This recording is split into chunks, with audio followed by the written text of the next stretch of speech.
कहते हैं दूर शहर से कई किलोमीटर पर एक ऐसा वीरान रेगिस्तान है जहां रेत की परतों के नीचे कोई भयानक रहस्य छुपा है। ये रेगिस्तान बाहर से शांत दिखता है, मगर इसके भीतर एक ऐसा मौत का कुआं है जो आज तक सैकड़ों जिंदा इंसानों को निगल चुका है। लोग यहाँ सिर्फ एक बूंद पानी की तलाश में जाते हैं, मगर लौटते नहीं। वैज्ञानिकों को जब यहाँ खनिज होने के संकेत मिले, तो कई रिसर्चर, खनन एजेंसियां और कंपनियां इस रेगिस्तान की तरफ खींचने लगी, मगर जो अंदर तक गए उनकी वापसी की कोई गवाही नहीं मिली। कुछ लोग जो थोड़ी दूर से लौटे, उन्होंने उस जगह की हवाओं में सरसराती चीखे और रेत के नीचे हलचल महसूस की। उन्हीं में से एक था कृपाल सिंह, एक ऊंट वाला जो सालों से इसी रेगिस्तान में सामान ढोने का काम करता था। एक दिन वह गलती से मौत के कुएं के करीब जा पहुंचा। तभी उसका ऊंट अजीब व्यवहार करने लगा, जैसे किसी अदृश्य डर ने उसे जकड़ लिया हो। ऊंट जमीन पर बैठ गया और उठने से मना कर दिया और कांपते हुए उल्टे पांव भागने लगा। कृपाल ने उस दिन एक ऐसी अनदेखी शक्ति को महसूस किया जिसे शब्दों में बयान नहीं किया जा सकता। कुछ महीनों बाद एक विदेशी कंपनी वहां सोलर प्लांट लगाने आती है। उनके रिसर्च इस बात की पड़ताल करते हैं कि सूरज की सबसे तेज रोशनी कहाँ पड़ती है, ताकि वहां बिजली पैदा की जा सके। एक विशेष गाड़ी उस क्षेत्र की स्कैनिंग के लिए भेजी जाती है।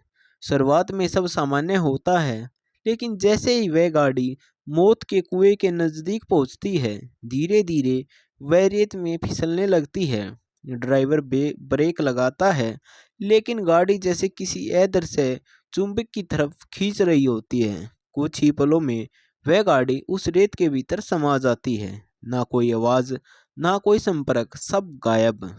सैटेलाइट से ली गई तस्वीरों में भी वह गाड़ी कुछ समय बाद नजर आनी बंद हो जाती है, जैसे उस जगह की तस्वीरें खुद मिटने लगी हों। अब कंपनी के पास सिर्फ एक ही उम्मीद थी, करपाल सिंह। जब अधिकारी उसके पास पहुंचते हैं, वह उन्हें रोकने की बहुत कोशिश करता है कि वह कहता है वहाँ कोई शक्ति है जो इस रेगिस्तान की रक्षा कर रही है, जो वहाँ कुछ बदलते देखना नहीं चाहती।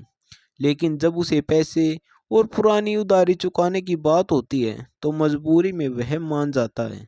इस बार वह ऊँट के साथ रिसर्च टीम का हिस्सा बनता है और उन्हीं रेत भरे रास्तों पर दोबारा निकलता है।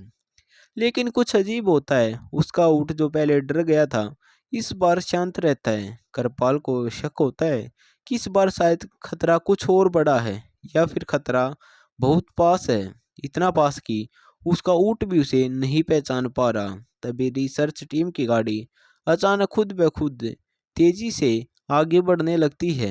ब्रेक बेकार हो जाते हैं और गाड़ी मौत के कुएं की ओर फिसलती है और रेत उसे निगल लेती है।